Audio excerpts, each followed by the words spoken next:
Hi hello ನಮಸ್ಕಾರ, welcome back to gardening with Preethi. ಎಲ್ಲರೂ ಹೇಗಿದ್ದೀರಾ? ಹೋಪ್ ಎಲ್ಲರೂ ತುಂಬ ಚೆನ್ನಾಗಿದ್ದೀರಾ ಅಂದ್ಕೊಂಡು ಮತ್ತೊಂದು ಯೂಸ್ಫುಲ್ ವಿಡಿಯೋಂದಿಗೆ ಬಂದಿದ್ದೀನಿ. ಇವತ್ತಿನ ವಿಡಿಯೋದಲ್ಲಿ ತುಳಸಿ ಗಿಡ ಒಣಗ್ತಾ ಇದೆ, ಇದಕ್ಕೆ ಏನು ಪರಿಹಾರ ಅನ್ನೋದು ಸುಮಾರು ಜನ ಕೇಳ್ತಾನೇ ಇದ್ರಿ. ಸೊ ಅದಕ್ಕೋಸ್ಕರ ಇವತ್ತಿನ ವಿಡಿಯೋನ ತೊಗೊಂಡು ಬಂದಿದ್ದೀನಿ. ಈ ಒಂದು ವಸ್ತುವನ್ನು, ಈ ಒಂದು ಫರ್ಟಿಲೈಸರ್ನ ನಿಮ್ಮ ಗಿಡಕ್ಕೆ ಹಾಕೋದ್ರಿಂದ ಗಿಡ ಮತ್ತೆ ಹಚ್ಚ ಹಸಿರಾಗುತ್ತೆ, ಹಾಗೆ ಪೊದೆ ಥರ ಬೆಳೆಯುತ್ತೆ. ಸೊ ಅದು ಯಾವ ವಸ್ತು, ಏನೆಲ್ಲ ಯೂಸ್ ಮಾಡಿ ನಾನು ಅದನ್ನು ತಯಾರಿಸಿದ್ದೀನಿ ಅಂತ ವಿಡಿಯೋ ಕೊನೆಯಲ್ಲಿ ಹೇಳಿದ್ದೀನಿ. ಯಾರು ವಿಡಿಯೋನ ಸ್ಕಿಪ್ ಮಾಡೋಕ್ಕೆ ಹೋಗಬೇಡಿ. ಅದಕ್ಕಿಂತ ಮುಂಚೆ ಚಾನಲ್ನ ಯಾರು ಸಬ್ಸ್ಕ್ರೈಬ್ ಮಾಡ್ಕೊಂಡಿಲ್ವೋ ಚಾನಲ್ನ ಸಬ್ಸ್ಕ್ರೈಬ್ ಮಾಡಿಕೊಂಡು ನೋಟಿಫಿಕೇಷನ್ ಆನ್ ಮಾಡ್ಕೊಳ್ಳಿ. Welcome back to gardening with Preethi. ತುಳಸಿ ಗಿಡವನ್ನು ಎಲ್ಲರ ಮನೆಯಲ್ಲೂ ನಾವು ನೆಟ್ಟಿರ್ತೀವಿ. ಸೊ ಎಲ್ಲರೂ ತುಳಸಿ ಗಿಡವನ್ನು ಬೆಳೆಸ್ತಾ ಇರ್ತೀವಿ. ಆದರೆ ಕೆಲವೊಬ್ಬರ ಮನೆಯಲ್ಲಿ ಏನಾಗುತ್ತೆ ಅಂದರೆ, ತುಳಸಿ ಗಿಡ ಎಷ್ಟೇ ಸಲ ನಾವು ನರ್ಸರಿಯಿಂದ ತಂದು ಅಥವಾ ಅಕ್ಕಪಕ್ಕದವ್ರ ಮನೆಯಿಂದ ಕೇಳಿ ತೊಗೊಂಡು ಬಂದು ಹಚ್ಚಿದ್ರೂ ಕೂಡ ಗಿಡ ಚೆನ್ನಾಗಿ ಬೆಳೆಯೋದಿಲ್ಲ. ಒಂದು ಉದ್ದವಾಗಿ ಗಿಡ ಬೆಳೆಯುತ್ತೆ ಅಥವಾ ಗಿಡ ಒಣಗೋಗುವಂಥ ಚಾನ್ಸಸ್ಸೇ ತುಂಬ ಇರುತ್ತೆ. ಯಾಕೆ ಹೀಗಾಗುತ್ತೆ ಎಲ್ಲದಕ್ಕೂ ಇವತ್ತಿನ ವಿಡಿಯೋದಲ್ಲಿ ಉತ್ತರ ನಾನು ಕೊಡ್ತೀನಿ. ಅದಕ್ಕೆ ಯಾರು ವಿಡಿಯೋನ ಸ್ಕಿಪ್ ಮಾಡೋಕ್ಕೆ ಹೋಗಬೇಡಿ. ಕೆಲವೊಂದು ಸಣ್ಣ ಪುಟ್ಟ ಪಾಯಿಂಟ್ಸ್ಗಳು ನಮಗೆ ಗೊತ್ತಿದ್ರೆ ಸಾಕು, ನಾವು ತುಳಸಿ ಗಿಡವನ್ನು ತುಂಬ ಚೆನ್ನಾಗಿ ಬೆಳಿಬೋದು. ಬರೀ ಫರ್ಟಿಲೈಸರ್ ಹಾಕೋದ್ರಿಂದ ಗಿಡ ಚೆನ್ನಾಗಿ ಬರುತ್ತೆ ಅಂತ ನಾನು ಹೇಳೋದಿಲ್ಲ. ಬೇಸಿಕ್ ನೀಡ್ಸ್ ಏನಿರುತ್ತೆ ಅದನ್ನು ಫುಲ್ಫಿಲ್ ಮಾಡೋದ್ರಿಂದ ಕೂಡ ಗಿಡ ತುಂಬ ಚೆನ್ನಾಗಿ ಬರುವಂಥದ್ದು. ಸೊ ಫಸ್ಟ್ ಪಾಯಿಂಟ್ ಏನು ಅಂತಂದರೆ, ತುಳಸಿ ಗಿಡ ಬಿಸಿಲಿನ ಗಿಡ. ಯಾವುದೇ ಕಾರಣಕ್ಕೂ ತುಳಸಿ ಗಿಡವನ್ನು ನೀವು ನೆರಳಿಗಿಡೋದು ಅಥವಾ ಈ ಸೆಮಿ ಶೇಡಲ್ಲಿ ಇಡೋದು ಈ ರೀತಿ ಮಾಡೋಕ್ಕೆ ಹೋಗಬಾರ್ದು. ಬಿಕಾಸ್ ತುಳಸಿ ಗಿಡಕ್ಕೆ 5ರಿಂದ 6 ಗಂಟೆ ಒಳ್ಳೆ ಬಿಸಿಲು ಬೇಕು. ತುಂಬ ಬಿಸಿಲಲ್ಲಿ ಇದು ತುಂಬ ಚೆನ್ನಾಗಿ ಬೆಳೆಯುವಂಥದ್ದು. ನೀವು ಅಬ್ಸರ್ವ್ ಮಾಡಿರ್ತೀರ, ಈ ವಿಂಟರಲ್ಲಿ, ಚಳಿಗಾಲದಲ್ಲಿ ತುಳಸಿ ಗಿಡದ ಎಲೆಗಳು ಎಲ್ಲ ಉದುರು ಹೋಗುತ್ತೆ. ಮತ್ತು ಸಮರ್ ಸ್ಟಾರ್ಟ್ ಆದಮೇಲೆ ಎಲೆಗಳು ಚಿಗಿಯೋಕ್ಕೆ ಸ್ಟಾರ್ಟ್ ಆಗುತ್ತೆ. ಸೊ ಅದಕ್ಕೇ ನೀವು ಯಾವುದೇ ಕಾರಣಕ್ಕೂ ನಿಮ್ಮ ತುಳಸಿ ಗಿಡ ಏನಾದರೂ ನೆರಳಲ್ಲಿದ್ದರೆ ಇವತ್ತೇ ಆ ತುಳಸಿ ಗಿಡವನ್ನು ಬಿಸಿಲಿಗೆ ಶಿಫ್ಟ್ ಮಾಡಿಬಿಡಿ. ಇನ್ನು ನೆಕ್ಸ್ಟ್ ಪಾಯಿಂಟ್ ಬಂದು, ಈ ತುಳಸಿ ಗಿಡದಲ್ಲಿ ಮೇಲ್ಗಡೆ ಈ ಹೂಗಳು ಬರುತ್ತೆ, ಅಂತಂದರೆ ಬೀಜಗಳು ಬರುತ್ತೆ. ಅದನ್ನು ಕೆಲವೊಬ್ಬರು ಏನು ಮಾಡಿಬಿಡ್ತಾರೆ ಅಂತಂದರೆ ಹಾಗೇ ಬಿಟ್ಬಿಡ್ತಾರೆ. ಯಾವತ್ತೂ ಆ ತಪ್ಪನ್ನು ಮಾಡೋಕ್ಕೆ ಹೋಗಬಾರ್ದು.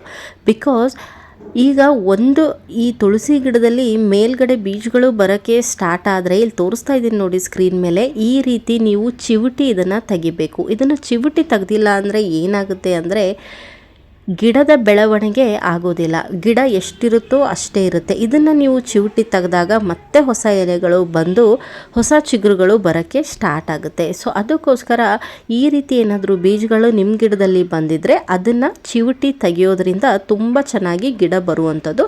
ಆ ಬೀಜಗಳನ್ನು ನೀವು ಹೊಸ ಪಾಟ್ಗಳಿಗೂ ಕೂಡ ಹಾಕ್ಬೋದು. ತುಳಸಿ ಗಿಡವನ್ನು ಬೀಜದಿಂದಲೂ ಪ್ರಪೋಗೇಷನ್ ಮಾಡ್ಬೋದು. ಬೀಜದಿಂದ ಹೊಸ ಗಿಡಗಳು ಬರುತ್ತೆ. ಸೊ ಇನ್ನು ನೆಕ್ಸ್ಟ್ ಬಂದು, ತುಳಸಿ ಗಿಡಕ್ಕೆ ಈ ಕುಂಕುಮದ ನೀರು, ಪೂಜೆ ನೀರು, ಹಾಗೆ ತುಳಸಿ ಗಿಡಕ್ಕೆ ಅಗರಬತ್ತಿ ಹಚ್ಚೋದು, ಈ ರೀತಿಯೆಲ್ಲ ನಾವು ಮಾಡೋವಂಥದ್ದನ್ನು ನೋಡಿರ್ತೀವಿ. ಸೊ ಈ ಕುಂಕುಮದಲ್ಲಿ ಕೆಮಿಕಲ್ ಇರೋದ್ರಿಂದ ಪೂಜೆ ಮಾಡಿರುವಂಥ ನೀರನ್ನು ತುಳಸಿ ಗಿಡಕ್ಕೆ ಹಾಕಕ್ಕೆ ಹೋಗಬೇಡಿ. ಆ ಕೆಮಿಕಲ್ ಬೇರುಗಳಿಗೆ ಹೋಗಿ ಬೇರುಗಳು ಅದನ್ನು ಅಬ್ಸರ್ವ್ ಮಾಡಿಕೊಂಡು ಗಿಡ ಒಣಗುವಂತೆ ಮಾಡುತ್ತೆ. ಸೊ ಅದಕ್ಕೋಸ್ಕರ ಕುಂಕುಮದ ನೀರು, ಪೂಜೆ ನೀರು, ಹಾಗೆ ಅಗರಬತ್ತಿಯನ್ನು ಕೂಡ ನೀವು ಗಿಡದ ಪಕ್ಕ ಹಾಕಬೇಡಿ. ಇನ್ನು ನೆಕ್ಸ್ಟ್ ಬಂದು, ತುಳಸಿ ಗಿಡದಲ್ಲಿ 2 ರೀತಿ ಇದೆ. ಕೃಷ್ಣ ತುಳಸಿ ಹಾಗೆ ರಾಮ ತುಳಸಿ, ಎರಡೂ ತುಂಬ ಚೆನ್ನಾಗಿರುವಂಥದ್ದು. ಸೊ ಇದನ್ನು ಬರೀ ನಾವು ಒಂದು ಗಿಡ ಅಂತ ಬೆಳೆಸಲಾರದೆ, ಆಯುರ್ವೇದದಲ್ಲಿ ತುಳಸಿ ಗಿಡಕ್ಕೆ ಎಷ್ಟೊಂದು ಮಹತ್ವನ ಕೊಟ್ಟಿದ್ದಾರೆ ಗೊತ್ತಾ. ತುಳಸಿ ಗಿಡವನ್ನು ನಾವು ಬೆಳೆಸೋದಲ್ದೇ ಬೆಳಗ್ಗೆ ಎದ್ದ ತಕ್ಷಣ ತುಳಸಿ ಎಲೆಗಳನ್ನು ನಾವು ಅಗಿದು ತಿನ್ನೋದ್ರಿಂದ ಕಫ ಹಾಗೆ ಕೆಮ್ಮು ನೆಗಡಿ ದೂರ ಆಗುತ್ತೆ. ಸೊ ಇದನ್ನು ಸುಮಾರು ಜನ ಈಗ ಆಲ್ರೆಡಿ ನೀವು ಮಾಡಿರ್ತೀರಾ, ಸುಮಾರು ವರ್ಷಗಳಿಂದ ಇದನ್ನು ಮಾಡ್ತಾ ಬಂದಿರ್ತೀರ. ಹೌದು, ಹಾಗೆ ತುಳಸಿ ಎಲೆಗಳಿಂದ ಟೀಯನ್ನು ಮಾಡಿ ನಾವು ಕುಡಿಬಹುದು. ಕೆಮ್ಮು, ಶೀತ, ಕಫ ಇದೆಲ್ಲವನ್ನು ಇದು ಕಡಿಮೆ ಮಾಡುತ್ತೆ. ಸೊ ಈ ರೀತಿಯಾಗಿ ನಾವು ತುಳಸಿ ಗಿಡವನ್ನು ಯೂಸ್ ಮಾಡೋದ್ರಿಂದ ತುಳಸಿ ಗಿಡವನ್ನು ನೆಡೋದಲ್ಲದೆ ತುಳಸಿ ಗಿಡ ತುಂಬ ಚೆನ್ನಾಗಿ ಬರುವಂತೆ ನಾವು ನೋಡ್ಕೋಬೇಕಾಗತ್ತೆ. ತುಳಸಿ ಗಿಡಕ್ಕೆ ಫರ್ಟಿಲೈಸರ್ ಆಗಿ ನಾವು ಏನೆಲ್ಲ ಯೂಸ್ ಮಾಡ್ಬೋದು ಅಂತಂದರೆ, ಈಗ ನಿಮ್ಮ ಮನೆಯಲ್ಲಿ ಏನೂ ಇಲ್ಲ, ನಾನು ತುಂಬ ಫರ್ಟಿಲೈಸರ್ನ ಯೂಸ್ ಮಾಡೋದಿಲ್ಲ ಅನ್ನೋದಾದರೆ, ಆರ್ಗ್ಯಾನಿಕ್ಕಾಗಿ ಮನೆಯಲ್ಲಿ ಬಾಳೆಹಣ್ಣಂತೂ ತಂದಿರ್ತೀರ. ಬಾಳೆಹಣ್ಣು ಸಿಪ್ಪೆಯನ್ನು ನೀವೇನು ಮಾಡಬೇಕು ಅಂದರೆ, ಸ್ವಲ್ಪ ಮಟ್ಟಿಗೆ ಒಣಗಿಸ್ಕೋಬೇಕು. ತುಂಬ ಒಣಗಿಸ್ಕೋವಂಥ ಅವಶ್ಯಕತೆ ಇಲ್ಲ. ಒಣಗಿಸ್ಕೊಂಡಾದಮೇಲೆ ಈ ರೀತಿಯಾಗಿ ಚಿಕ್ಕದಾಗಿ ಈ ಸೀಸರ್ಸಿಂದ ಇದನ್ನು ಕಟ್ ಮಾಡ್ಕೋಬೇಕು. ಈ ರೀತಿಯಾಗಿ ಕಟ್ ಮಾಡ್ಕೊಂಡು ಆದಮೇಲೆ ಇದಕ್ಕೆ ನಾನು ಏನು ಆ್ಯಡ್ ಮಾಡ್ತೀನಿ ಅನ್ನೋದು ಇಂಪಾರ್ಟೆಂಟ್ ಆಗುತ್ತೆ. ಅದನ್ನು ನಾನು ಹೇಳ್ತೀನಿ. ಅದಕ್ಕಿಂತ ಮುಂಚೆ ಈ ಬನಾನಾ ಪೀಲಿಂದ ಏನು ಯೂಸ್ ಅನ್ನೋದನ್ನು ಕೂಡ ನಾವು ತಿಳ್ಕೊಬೇಕಾಗುತ್ತೆ ಅಲ್ವಾ. ಬನಾನಾ ಪೀಲ್ ಪೊಟ್ಯಾಷಿಯಮ್ ರಿಚ್ ಆದ್ದರಿಂದ ಗಿಡ ತುಂಬ ಚೆನ್ನಾಗಿ ಬೆಳೆಯುವಂತೆ ಇದು ಹೆಲ್ಪ್ ಮಾಡುತ್ತೆ. ಹಾಗೆಯೇ ಬೇರುಗಳು ಗಟ್ಟಿಮುಟ್ಟಾಗಿ ಎಲೆಗಳು ಹಚ್ಚ ಹಸಿರಾಗಿ ದಟ್ಟವಾಗಿ ಬೆಳೆಯುವಂತೆ ಮಾಡುತ್ತೆ. ನೀವು ಯಾವ ಫರ್ಟಿಲೈಸರ್ನು ಯೂಸ್ ಮಾಡಿಲ್ಲ ಅಂದ್ರೂ ಪರವಾಗಿಲ್ಲ, ಈ ಬನಾನಾ ಪೀಲ್ ಫರ್ಟಿಲೈಸರ್ ಮಾತ್ರ ಯೂಸ್ ಮಾಡಿ. ಈ ರೀತಿ ಕಟ್ ಮಾಡ್ಕೊಂಡಾದಮೇಲೆ ಇದಕ್ಕೆ ನಾನು 1 ಟೇಬಲ್ ಸ್ಪೂನ್ ಆಗುವಷ್ಟು ಅರಿಶಿಣ ಪೌಡ್ರನ್ನು ಯೂಸ್ ಮಾಡ್ತಾ ಇದ್ದೀನಿ. ಅರಿಶಿಣ ಪೌಡ್ರನ್ನು ಯೂಸ್ ಮಾಡೋದ್ರಿಂದ ಗಿಡಕ್ಕೆ ಏನಾದರೂ ನಾವು ಈ ರೀಪಾಟ್ ಮಾಡಬೇಕಾದ್ರೆ ಗಾಯ ಆಗಿದ್ರೆ ಅಥವಾ ಈ ಕಾಂಡದಲ್ಲಿ ಏನಾದರೂ ನಾವು ಒಂಚೂರು ಈ ಸೀಸರ್ಸು ಕತ್ತಿ ಏನಾದರೂ ಯೂಸ್ ಮಾಡಿದರೆ ಅದೆಲ್ಲ ಇದ್ದರೆ ಆ್ಯಂಟಿಫಂಗಲ್ ಆಗಿ ಇದು ವರ್ಕ್ ಆಗುತ್ತೆ. ಹಾಗೆಯೇ ಇದಕ್ಕೊಂದು 2 ಟೇಬಲ್ ಸ್ಪೂನ್ ಆಗುವಷ್ಟು ಟೀ ಪೌಡ್ರನ್ನು ನಾನು ಆ್ಯಡ್ ಮಾಡ್ಕೊಂಡಿದ್ದೀನಿ. ನೀವು ಯೂಸ್ಡ್ ಟೀ ಪೌಡ್ರ್ ಆದರೂ ಯೂಸ್ ಮಾಡ್ಕೋಬೋದು ಅಥವಾ ಅನ್ಯೂಸ್ಡ್ ಟೀ ಪೌಡ್ರ್ ಆದರೂ ಯೂಸ್ ಮಾಡ್ಕೋಬೋದು.